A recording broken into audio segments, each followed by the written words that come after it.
So welcome everybody. We're also live streaming on Facebook on the Recruiter group Facebook. I did not figure out how to make that working on YouTube. So next month we'll figure out how to make it work on YouTube.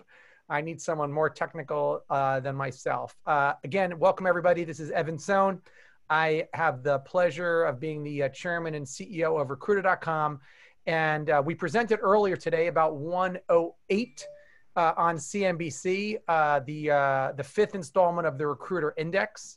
And what we're going to do now, our agenda for the next 30 minutes or so, we're going to have Miles Jennings, one of the co-founders of Recruiter.com, and its COO, present the findings of the Recruiter Index, tell you a little bit about it. And then we have a great panel discussion with really across from, oh, there you go, thanks, from Economist, from ZipRecruiter. Tom is part of IQ Talent, which is a recruitment process outsourcing company. We'll go through some introductions later. Allan Cutter, who runs a phenomenal recruiting firm called AC Lion, really in the tech space, high tech space, all things tech. And then Michael Munson from Top Talent, really focused at manufacturing and logistics, supply chain logistics. So really a good cross section there. And we'll really discuss the overall Recruiter Index itself. So with no further ado, let me turn the microphone over to Miles. And Miles, you could talk about the actual Recruiter Index. Yes, so the Recruiter Index is Recruiter.com's survey to our network of over 26,000 recruiters and our broader community. What it is a survey of these recruiters, basically a mood survey, how they're feeling about the job market and hiring demand right now. We've been tracking this monthly. We actually started in pretty much the kind of the epicenter of the COVID-19 outbreak in April. So we have data from about 6 months now, and we're starting to see some very interesting trends. We've been putting this out monthly, and as Evan mentioned, we've been reporting this on live on CNBC every month. We're basically using this to get indications of where the job market is heading. And of course, recruiters are fantastic respondents to the survey because they really have a practical sense of where the job market is going. They understand their clients or their internal companies, and they can really see on a real tangible level how many jobs they have going on, what their workload is looking like, and what they're hearing from hiring managers at their company and at their clients. So we developed this to really gauge their sentiment. We're going to not keep you in suspense and go kind of jump to the end. We're going to look at the key takeaways from this month's Recruiter Index survey. So, key finding, we have the highest recruiter sentiment in the past 6 months. So our key number is the overall recruiter sentiment, their feeling about the job market and hiring demand. And this is really good news. It's the highest level that we've seen in 6 months. We judge it based on a 0 to 5 level, and it's now 3.3. It's pretty much consistently been going up every single month. So this is very good news. Their workloads are down still about 30%. So what is a workload to a recruiter? This is really their slate of job openings that they're currently working on. Some recruiters might call it their rec load for job requirements. It's basically the number of jobs that they are working on right now, working to find candidates for. So basically, recruiters still think that it's about 30% down year over year. Not surprising. However, over 70% now feel that the job market is either stable or improving. And we're going to dive into a lot of the specific data on this. But this is, again, very good news and a big improvement over the past few months. And this is actually surprising. So now we're at less than 25% of recruiters feeling like the coronavirus or the pandemic is basically a major factor in their business. And this is, I love to see this. This is a decline of about 7% just from last month. And then, of course, say in April, through about June, this was closer to about 100%. So it's really tapering off. And that means that, basically people are feeling like it's not the most important factor in their business. You want recruiters to be feeling like their real business requirements come from the demand at their companies and not from some kind of external factor like the coronavirus or the lockdowns. So that's really great news. Just to go into some of the specifics, how we gauge this recruiter sentiment, it's basically 3.3 out of 5 for this month. You can see we have a really nice trend going in the right direction. And this is actually an average of 3 primary questions that we're asking them. We're asking them how they feel about the job market right now, and then basically how their workloads are going to change over the short term, 30 days, or the long term in 90 days. And then we kind of average those together, and that we take up as a overall recruiter sentiment. So it's going in the right direction, good news. How they feel about the job market right now. So this is the number where we have over 71% feeling like it's either getting hotter or staying the same. That's really good news. Month over month, you can see that there's been steady improvement with a little bit of a dip in the summer. That might have been, kind of seasonal kind of demand, but, overall moving in the right direction. This gets into the workload. Now, from this, you can see that we're at about 16. So what that indicates is that the average recruiter is looking at about 16 jobs that they're currently working on right now, their rec load. And that number 16 is the best that we've seen it, since last year. So that's really good. The year-over-year comparison, this is important. You can actually see that it's tightening in the gap. So what that means is recruiters, for example, in June, thought they had many more jobs than they're working on right now, like in June, but now you see that tightening. So it's looking a bit more like a return to normalcy, if you will, basically indicating that recruiters are feeling like it's a little bit more of a normalized kind of job environment, and their actual workloads are, only 30% down from last year. Now we look into the future with our 30-day and 90-day view. This is basically recruiters saying, am I going to be working on more jobs in the next 30 days or less jobs in the next 30 days? And then the same for 90. So you can see basically recruiters are highly optimistic over the next 30 days. You see most of them saying that they're going to have either many more or more jobs to work on. Over 90 days, they're actually more optimistic. There's in many more jobs and more jobs, those are higher percentages. So they're generally feeling optimistic about the job market over the next 3 months. We also look at industries. And here we're looking at basically highlighting industries that have the most optimistic recruiters within them. Last month in August, we reported a spike in manufacturing. And it was actually really interesting. The actualized numbers came out from the Labor Department, and there really was a spike in manufacturing activity last month. So in August, we found manufacturing, and then computer science and IT were the hotspots. This month in September, we have those same IT and computer software, general tech kind of industries, not too surprising. Those are still quite hot. And then this month, we're highlighting healthcare as again, the most optimistic industry versus manufacturing last month. So it was proven correct last month. We'll see for when the numbers come out tomorrow for September. Hey, thanks so much, Miles. I got a bunch of questions from the chat section regarding the actual copies of them. We're going to email everybody, and then we'll post that up on the Facebook also on Facebook. So if you're going in through our live stream on Facebook, you can either email me, evan@recruiter.com, and I'll get you out the reports. We have an analyst looking report, this PDF, and then we have an infographic if you want to use it. So now Michael's smiling because Michael knows the reason we called you 60 days ago is when we saw manufacturing spike. We're like, oh crap, we got to go be partnering with somebody. Yeah. Hey, so I guess I want to introduce the panel, and what I'll do is I'll start with a question. I'll probably steer that question towards one person. And if you feel like giving a little 30-second intro, go right ahead. And I really want to thank Julia, Tom, Michael, and Allan for giving us their time. My first question really is for Julia. So we have this recruiter index, which is really showing its highest optimistic levels, since we started back in April.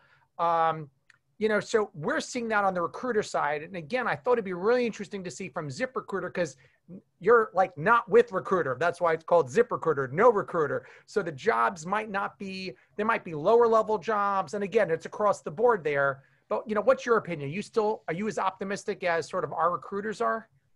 I think there are three reasons for this increase in optimism that you're seeing. One is that companies that were really hard hit at the beginning of the crisis are now increasingly recovering and rehiring. Many of the companies that closed their accounts at the beginning of the crisis are now reactivating those accounts, and those reactivations are going up, especially larger companies. So recovery is one reason. Another reason is that the sort of surprise beneficiaries of the crisis and of the shift to the work from home economy at first were cautious. When they saw sales skyrocket, they did not make the investments necessary to capitalize on those. That's why we had record numbers of out-of-stock product pages across the web. It was really hard to find beard trimmers and dumbbells and Peloton bikes. But now, as companies realize that we're in this for the long haul, they are increasingly feeling confident enough to invest and capitalize on the potential gains there and hire. Firing is faster than hiring, and so it took a while for people to do that, to argue for expanded budgets and expanded investments, and we're now seeing that happen. The sort of the winners of the crisis are leaping into the future and moving forward. And then the third reason is that job seekers are coming back. So this month, September, job postings on ZipRecruiter rose 13%, and the number of new job seekers creating accounts rose about 9%. Those movements were sort of slow at first, and now we're really seeing people try to get back to normal quickly. Wow, that's great, Julia. Thanks so much. Tom and Allan, I know you guys deal with lots of different clients. Are you seeing a similar optimism from your clients? And maybe I'll go, Allan, you want to go first? Sure. So just, it's obvious that in the beginning, everyone was just like, we're going on hold, right? And then, I think it really depended on the industry that the clients are in. So we deal with a lot of tech companies, but I'd say about a third of our clients are in the advertising space. So believe it or not, advertising was down. Because a lot of the advertising is related to hospitality or, travel. So things like that, budgets were down. So those companies aren't going back as quickly. We're all talking about the optimism, but there's a lot of companies that serve industries that are still very, very slow. And if you recruit for those industries, they're not coming back. So a third of our clients just, are still on hold, right? But then there's those companies that were just afraid to spend money. So they were just like waiting to see what was going on. When this is like this new normal that's happening now, they're realizing this is here to stay. So they're getting back to business. And I think that's really what's really happening. As opposed to what Julia was saying, is that there are certain companies that are completely thriving during this period of time. Like if, for example, manufacturing's up because people are buying home products, right? They want to buy things because they're sitting at home. So that's not, we don't specialize in that. So we don't see the same uptick as much. Hey, Tom, I know you also deal with lots of customers, and as head of account management, are you seeing a similar optimism? What are you seeing? Yeah, thanks, Evan. Yeah, we're definitely kind of consistent with sort of the overall positive sentiment from the recruiter index. We share that positive sentiment, and similar to what Julia and Allan just spoke about, going into the lockdown, a lot of companies pulled back without knowing kind of what was going to transpire going forward. So they were just very, very cautionary about their overall hiring plans and so forth. And now what we're really seeing is kind of coming out of that with the bounce back, even though there are some sectors of the economy that are bouncing back very quickly or faster than others. The ones that are coming back, you really kind of, look back now and say, okay, maybe the company's business really wasn't affected adversely at all by the lockdown and COVID, or there were some companies that anticipated a much larger contraction than they actually experienced. And so now they're picking up their hiring again, and they're either behind on their hiring goals for the year, and or their in-house function can't necessarily support all the hiring needs that are expected going forward. Oh, very interesting. Michael, Michael from Top Talent really focuses on supply chain and logistics. And, whenever we talk about recruiting and, fun tech stuff, it always attracts the tech guys. And I thought it'd be great to have someone who is, on the supply chain logistics side. Michael, when you saw that, that big number in terms of optimism for last month for manufacturing, what are you seeing? How does that really work with your sector? Well, logistics, and thank you, Evan, for letting me come on today. Logistics, transportation, supply chain all supports and is part of that manufacturing growth. And when we were looking at, studies showed that during COVID, supply chain and third-party logistics were one of about 7 industries that were actually hiring during the COVID crisis. And they also predicted of 5 top industries being healthcare, talent acquisition, and a little bit of retail, the other 2 markets that were expected to rebound very quickly within a month of getting back to some form of normalcy were supply chain and logistics, and also a little bit on the manufacturing side. So I would absolutely support the notion that manufacturing is getting back to being a hot industry, especially coming into the fourth quarter, when that's the busiest time for logistics and supply chain, coming into all the different holidays and Christmas. So I'm very optimistic. Our phone sometimes is ringing off the hook with people looking to, gear up for the fourth quarter, finish gearing up for the fourth quarter, but more importantly, positioning themselves to have a wonderful, robust 2021. So I'm very excited about it. That's great. And I knew when you accepted the invitation to join that it'd be really interesting to hear someone who's really at that transportation logistics side, just really frontline in terms of are things moving or not. I used to ask taxi drivers in New York, how's business, right? Because they know, right? If people aren't going out, that's a sign of the economy. Hey, so I want to turn to IT and Allan, you saw both the computer software sector, the IT sector in those slides, both with optimism. Yet I still appreciate sort of Julia's remark that there's going to be this shift. And I'm wondering, you mentioned advertising. I didn't think of advertising again, being this tremendous shift, but I agree there too. With people working remotely, and I know you do a lot of sales positions in the IT space, do you think that's being affected in a real negative way? Are you seeing that? Well, I don't need a person covering every territory for the next year if everything's going to be done online, through a Zoom conference. I mean, this is a really loaded question because just, when you ask just to get someone hired, by the way, a lot of our clients wanted to meet them personally.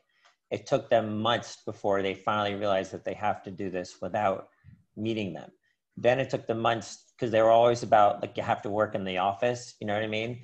To okay, it doesn't matter, we're in New York, it doesn't matter, but they have to be in the States, So I'm definitely noticing people still want the person to be somewhere near them in the time, because they do expect things to go back to normal. So I don't believe that people want this remote thing for the future. This is why I was saying the loaded part, because you could debate this all day long, who's going remote forever. But when it comes to salespeople, that you can't replace that relationship. However, the market was already moving towards remote. Selling SaaS technology was already moving towards, we don't need to close this deal in person. So in a way, COVID just accelerated that. So salespeople are becoming more efficient with their time. They don't have to travel. They actually like it in many ways. Well, there's no downtime then. There's none of this. Yeah. There's none of this coffee time. There's none of that stuff. It just moves a lot faster, right? There's no more, let's get together next week for lunch and we'll talk about it. It's let's get on Zoom tomorrow and we'll sign off on it. Also, right? The fact that you're at home, the kids are running around, you can get to know someone much quicker. You joke around. Before you know it, it's like you're like their best friend. You know what I mean? And you can move the process along that way too. Hey, so I'm a big fan of the recruitment process outsourcing space. So we have a lot of non-HR people on the call also. So this is really about outsourcing recruiting as a service to an organization. So whereas a company might outsource maybe their back office systems, or they're outsourcing their financial systems, they're outsourcing their data center to somebody. There is a giant industry, actually a very fast growing industry. IQ Talent is one of the leaders in that space. I wouldn't call them boutique by any means or measure, but they're certainly not, you don't get lost at IQ Talent. Tom, so you're really at the front lines, and I saw you twinkle when you were talking about it. Like, the first thing that's going to go if you're not hiring is your outsourced recruiting firm. By the way, if you're not writing advertising, your creative person's out the door also. So what's your sentiment like from, an outsourced recruiting firm? Yeah, no, I appreciate the question, Evan. Yeah, so, our model is unique. It's, you have the scenario where you can truly kind of outsource 100% of your recruiting function, or you may have an in-house recruiting function. You're looking to augment the capacity of that internal team. So that you have the flexibility with our model. So that's how we partner with our clients. And one thing that we're definitely seeing is, given the initial pullback going into the lockdown, and then subsequently as the summers progressed, the kind of things started coming back and bouncing back, you have the organizations that are either behind in their hiring plan and they maintain their in-house functions. And because they're behind, the in-house functions don't have enough capacity to support the hiring demand for the rest of the year. Or similarly, you also have the scenario where the company actually did let go of some of its talent acquisition team, and now they have a hiring surge to be able to meet the company's goals for year end, and they don't have enough internal capacity. So great opportunities to really kind of partner with an external vendor that can kind of scale on demand and provide sort of that augmentation or outsourced support fundamentally. And that's really kind of what we're seeing. We're seeing a very healthy, very optimistic and positive bounce back, because a lot of our clients that did pull back are now trying to kind of catch up on all that lost time, particularly that period between March and June. Yeah, so, we call it the great rehire. Yeah. How do you hire? I said it on television earlier, last September, there were 139,000 new jobs that in September of 2019. The pessimistic number for the September report is less than 800,000. That's still 5 times the number that was done, a year ago. Now, granted, a lot of it is, people rehired, et cetera, but I really find that, really, really interesting. Hey, so before I got 2 other questions. Why don't we just take a quick 30 seconds? Allan, I see your mute's off. Why don't you just tell everyone about AC Lion real quick? We'll just do a quick 30-second for everybody. No problem. So we focus on mid to high growth venture-backed companies on sales, marketing, product, account management, and customer success at a mid to senior level. And personal plug, it works. AC Lion works. AC actually placed me at a company that was acquired by Verifone. So, I owe him some serious money there also. He made money. We all made money on that one. Hey, Michael, you want to just tell everyone about Top Talent?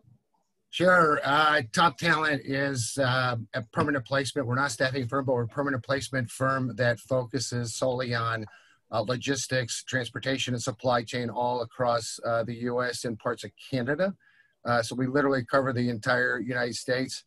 Typical mid to senior to C-level executives, operations, and in sales. We have a special niche in sales, but we pretty much cover the entire gamut on that side of things. I'm very fortunate to be in that industry, and that logistics is never going away.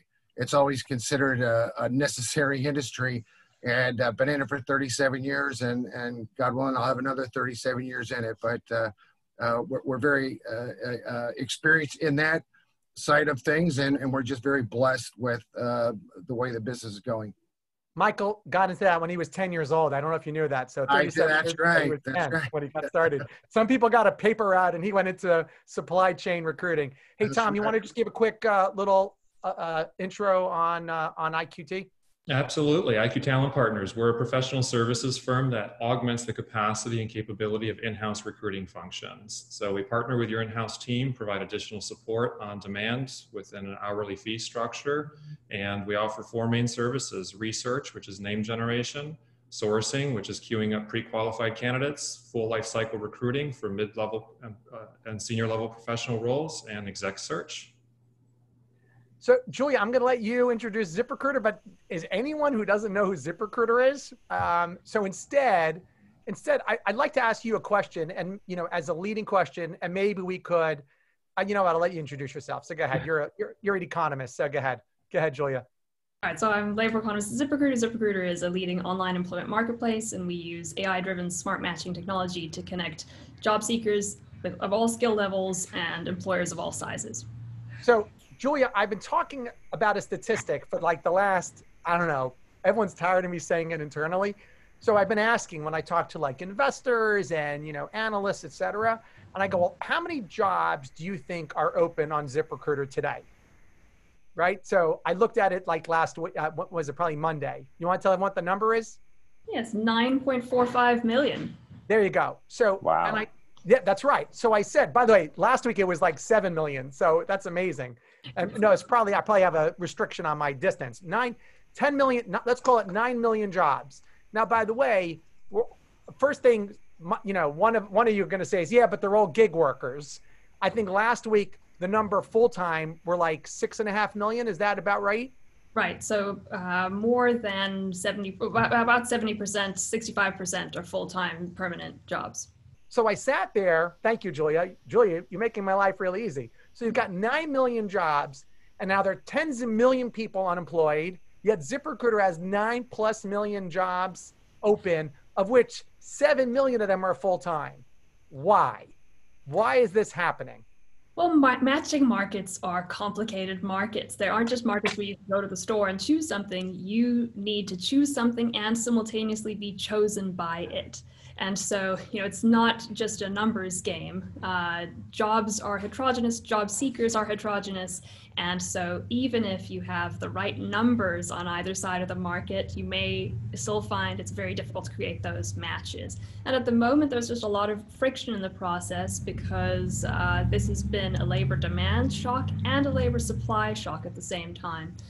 So, the labor force shrunk by 8 million in the beginning of the crisis. It's still down 4 million. So there are 4 million people who've stopped working or even looking for work. They don't want to risk getting ill. They fear that there are no opportunities in their industry. Switching from an industry like performing arts, for example, to another industry that's doing better right now involves some kinds of costs, psychic costs. Do you really want to give up on your dream of being a concert cellist and go and take a job in a warehouse? It's difficult for people to make that shift. And at the start of the crisis, the majority of people who were laid off expected to get their jobs back, and you think they needed to search. So it takes time for people's expectations to change and for them to look for jobs and go through that whole process and reskill. It's not a smooth process. It can be quite messy. We try to make it smoother at ZipRecruiter, as easy and smooth as possible, but it still involves a lot of complications. Hey, so Allan, you said, wow, when you heard that 9 million number. What went through your mind as to why? I know you were actually looking for the jobs. I don't know, I saw Allan's eyes go down. He was probably Googling ZipRecruiter right then to see what jobs are open. What do you think? I was more wowed by the permanent positions that she was talking about. I did say, wow, the 9.7, just because that's a really big number. But I know so many people still unemployed. And I think, even the people that, I just know people who are extremely down on the economy right now. They call us all the time. So certain industries have been decimated, and I think we're all talking about the positivity here. So to hear that there's just so many jobs is incredible. But I think Julia said it so right. It's not just that people are afraid to change. Companies don't want to hire them because they have to, they're looking for people with their skills. Or the gig economy, for example, is not paying enough for people. They still can get more on unemployment. still. Yeah, no, look, I heard an interview of the CEO of Live Nation. And you think about, I think he said there were 1 million people in the, event production space. I think, was that the number? Was it 1 million or more than 1 million? And it was just decimated.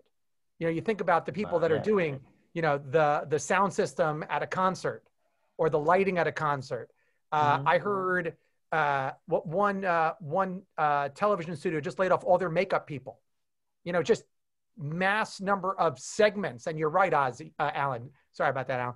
You're laying off these segments of people, like an audience that's just, where they're going to go. And you're a concert cellist. What are you doing next? Yeah, food services, right? I mean, restaurants, all that stuff. If you're not, if you're a waiter, what are you going to do? Right. And according to Open Table data, restaurant bookings are still down about 70% in New York. They're down 50% in Texas. I mean, those are very, very, very large numbers. And in most cases, those numbers are still just kind of moving sideways.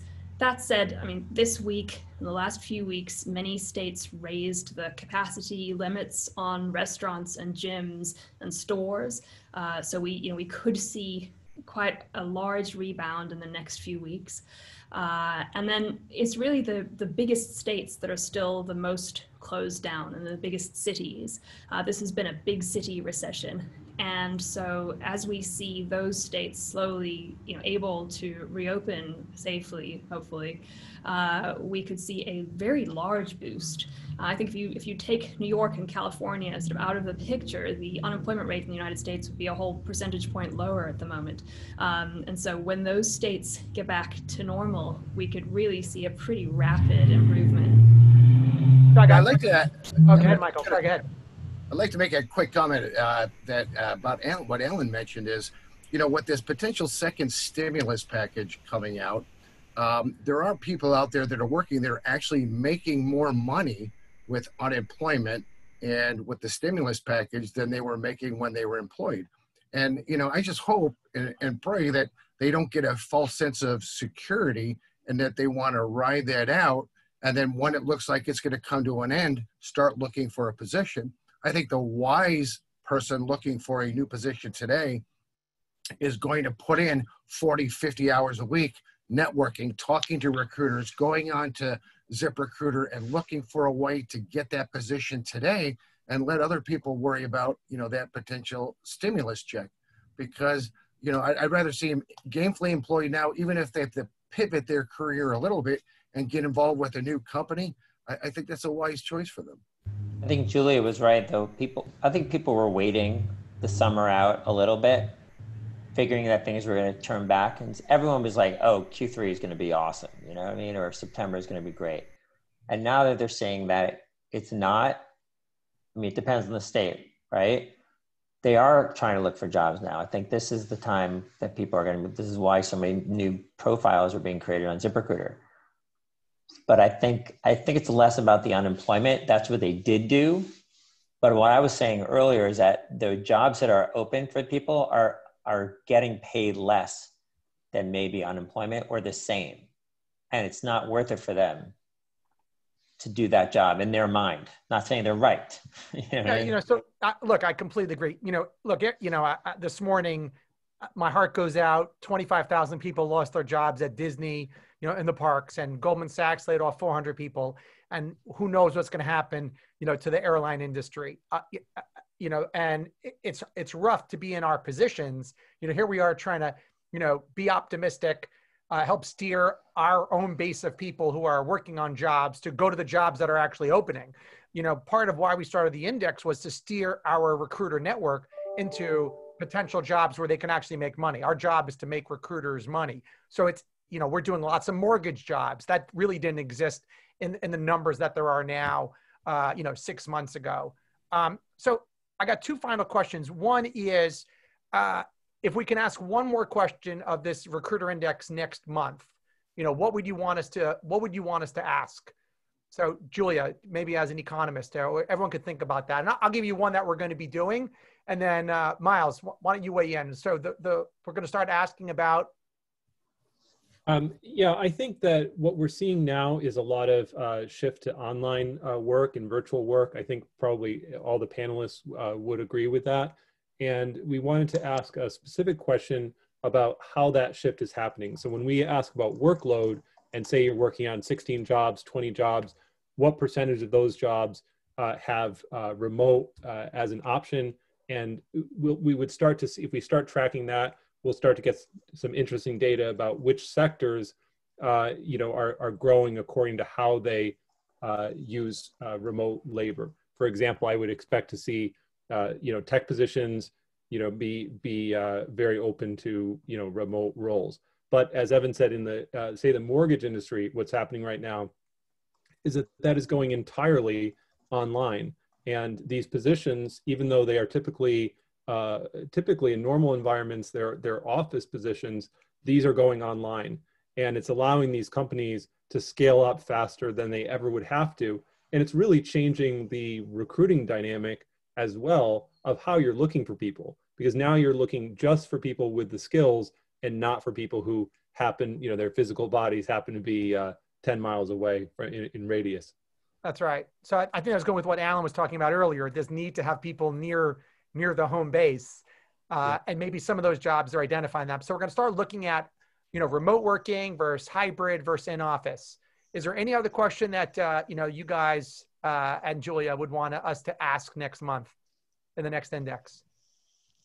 I would be interested to hear from recruiters how they feel job seeker, candidate attitudes are changing.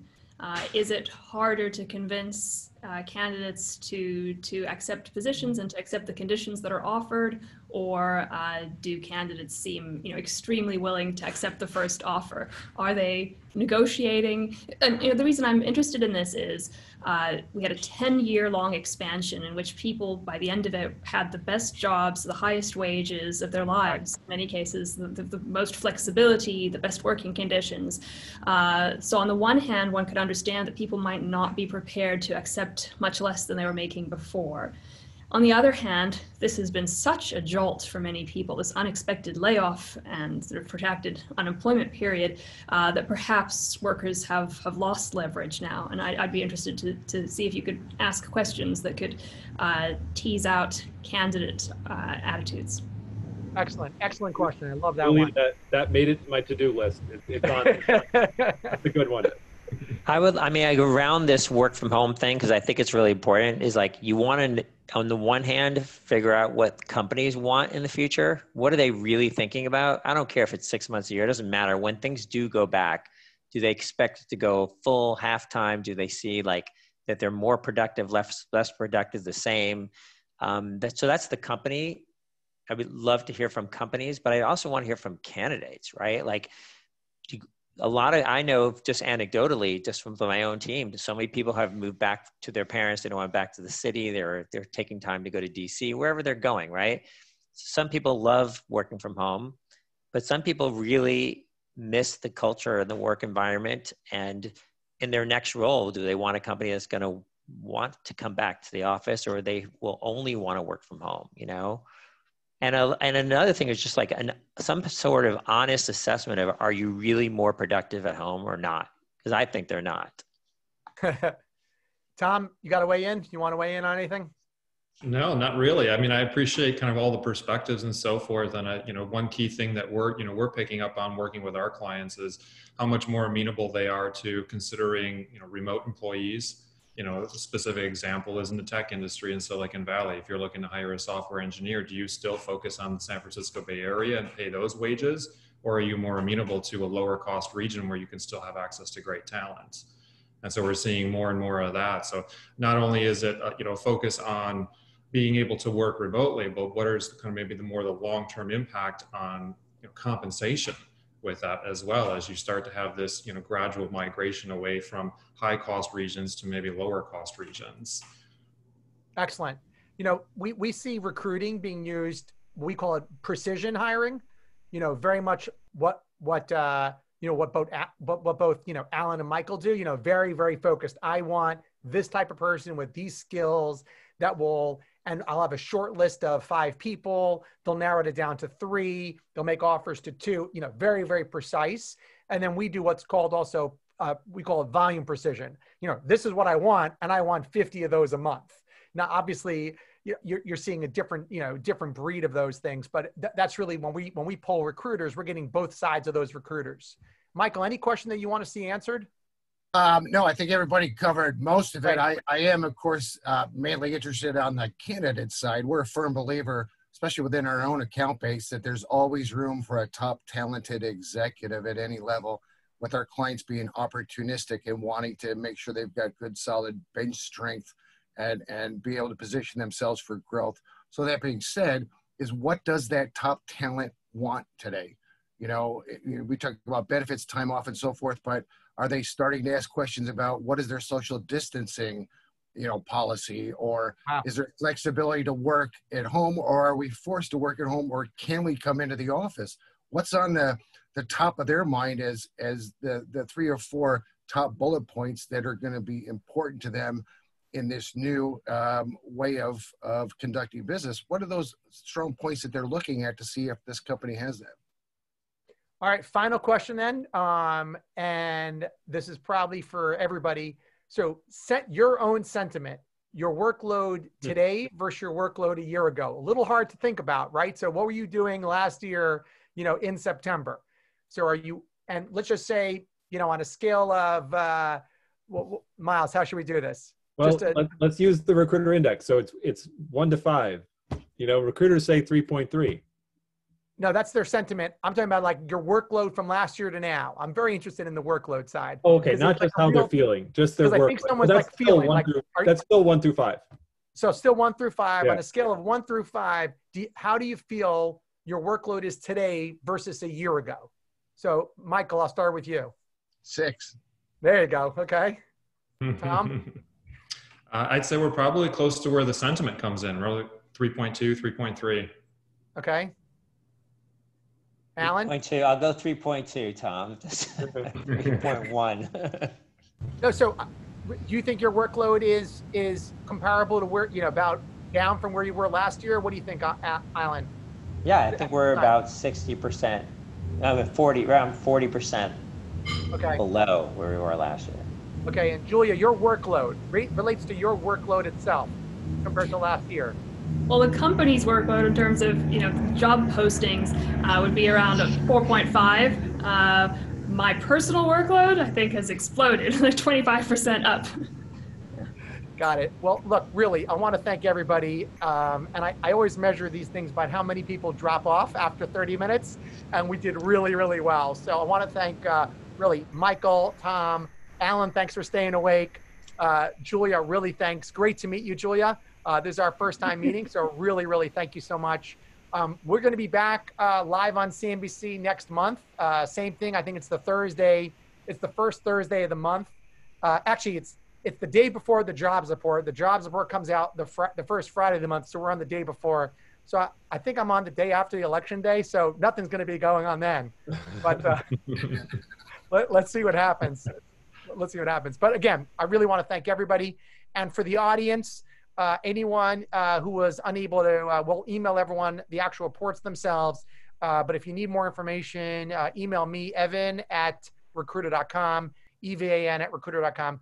Again, everybody, really, thank you so much. This was great. So really appreciate it. Thanks so much. Thank you, Evan. All right, take care, guys. guys. Thank you, Miles. Thanks, Evan. Thanks, Miles. Thanks, Bye, everyone. everybody.